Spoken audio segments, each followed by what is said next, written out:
วันนี้เป็นวันพิเศษมากลางบนดาวพลูโตเป็นวันครบรอบ 80 ปีที่ดาวพลูโตถูกค้นพบ ดาวเคราะห์แคร์ดวงนี้ถูกปกคลุมไปด้วยเกล็ดน้ำแข็งที่เปล่งประกายธงหลากสีสันโบกสะบัดไปตามสายลมอ่อนนอนทุกคนต่างตื่นเต้นที่จะร่วมฉลิมฉลองเสียงเพลงดังก้องไปทั่วเด็กเก่งชาวต่างดาวเล่นเกมกันอย่างสนุกสนานบนพื้นน้ำแข็งผู้เฒ่าผู้แก่เล่าเรื่องราวในอดีตของดาวพลูโตความรู้สึกอบอุ่นของความสุขแผ่ซ่านไปในหัวใจของทุกคนท่ามกลางชาวพลูโตที่มีความสุขมีเพื่อนซีสองคนคือนาลามัดและดาลามัด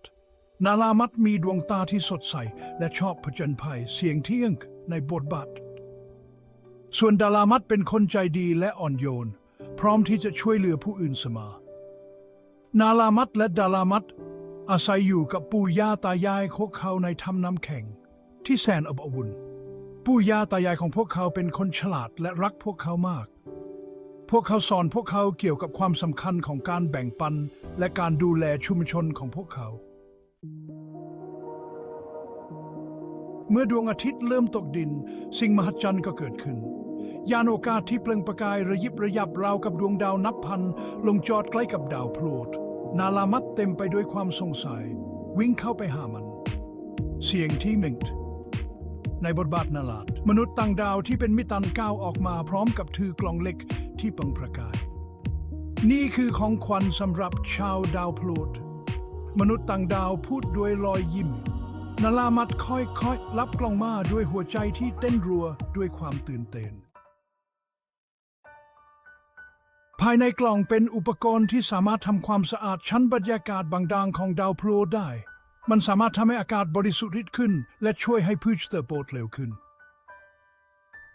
เสียงเที่ยงในบทบาทนาลัดนี่เป็นของขวัญที่วิเศษมากเขาแบ่งปันอุปกรณ์นี้กับทุกคนบนดาวพลูโตอุปกรณ์ลอยขึ้นไปบนท้องฟ้าเสียงฮัมเบาของมันเป็นเพลงแห่งความหวังช้าดาวพลูโตเริ่มเปลี่ยนไปอากาศสดชื่นขึ้นพืชพันธุ์ใหม่ผุดขึ้นมา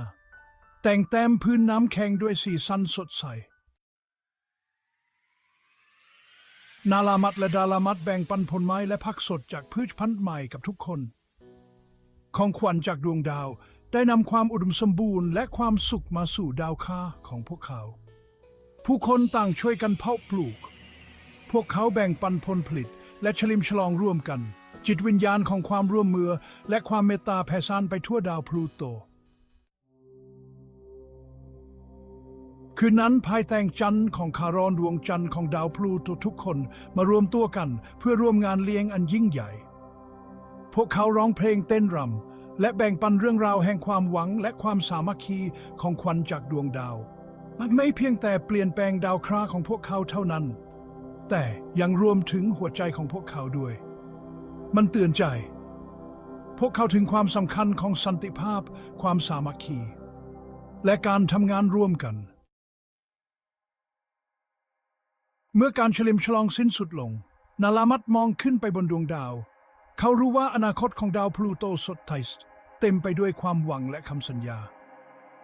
เสียงที่เย่งในบทบาทนาลามัด